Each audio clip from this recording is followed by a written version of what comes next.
आपको मशहूर है, जब भी जंग हो वक्त हो मुकाबले तो अखबार निकालो। यहाँ से लेकर नेपोलियन बोनापार्ट का वो सेंटेंस कि मुझे 1000 संगीनों से उतना खतरा नहीं लगता है जितना 2 निष्पक्ष और निर्भीक अखबारों से लगता है।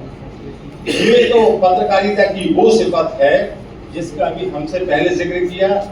और ब्रिटिश हुकूमत तोप से जब उड़ाया जाता था जब सरकार के खिलाफ मुखालिफत होती थी। तो जो जर्नलिज्म जुनून और जज्बे की पत्रकारिता थी, आज जिल्लत और रुसवाई तक ले जाने वाले भी कौन लोग हैं।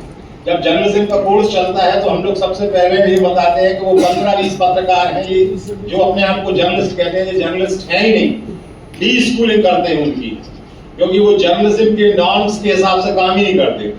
इंडियन कॉन्स्टिट्यूशन ने each and every Indian citizen को आर्टिकल 19(1) के तहत विचार अभिव्यक्ति की जब स्वतंत्रता दी है तो फिर हक बात कहने में डर के साथ अखबार आया था। वहां से लेके कल 199 साल हो गए थे और आज हम 200वें वर्ष में प्रवेश कर गए।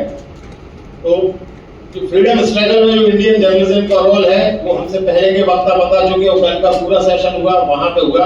अब यहाँ हम ये बात सिर्फ जिक्र कर रहे हैं आखिरी 2 मिनट 3 मिनट में कि हिंदी की स्ट्रेंथ क्या है। ठीक है, एक दौर था कि जो लैंग्वेज या वर्नाकुलर अखबार रखा करते थे उनकी ताकत को हल्का लिया जाता था, लोगों का असेसमेंट था।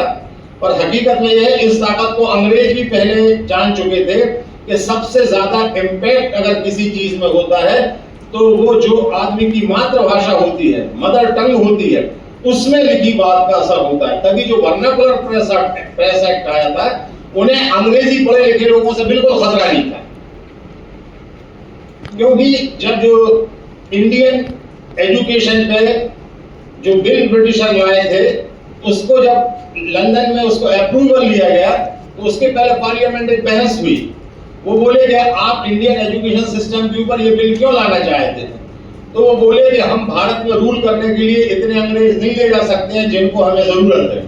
तो हम एक ऐसी एजुकेशन देंगे, एक ऐसी तालीम देंगे कि जो रंग रूप और नस्ल से तो इंडियन होंगे पर उनके सोच विचार अंग्रेजों की तरह होंगे। इसी वजह से प्लासी की लड़ाई से लेकर 1947 तक एक बहुत कम तक के अंग्रेजों के साथ इंडिया में वो रूल करने सक्सेस रहे। पर आज हिंदी जो है एक बहुत स्ट्रांग पोजीशन पे है और खास तौर से जो रीजनल एडिशन का कॉन्सेप्ट आया है तो सर्कुलेशन वाइज भी हिंदी एक बहुत अहम पोजीशन पे है।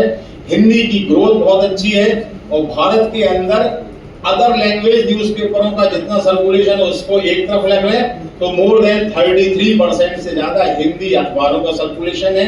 हिंदी अखबारों ने बहुत अच्छे साहित्यकार दिए हैं और बहुत अच्छे जॉब एवेन्यूज खुल रहे हैं।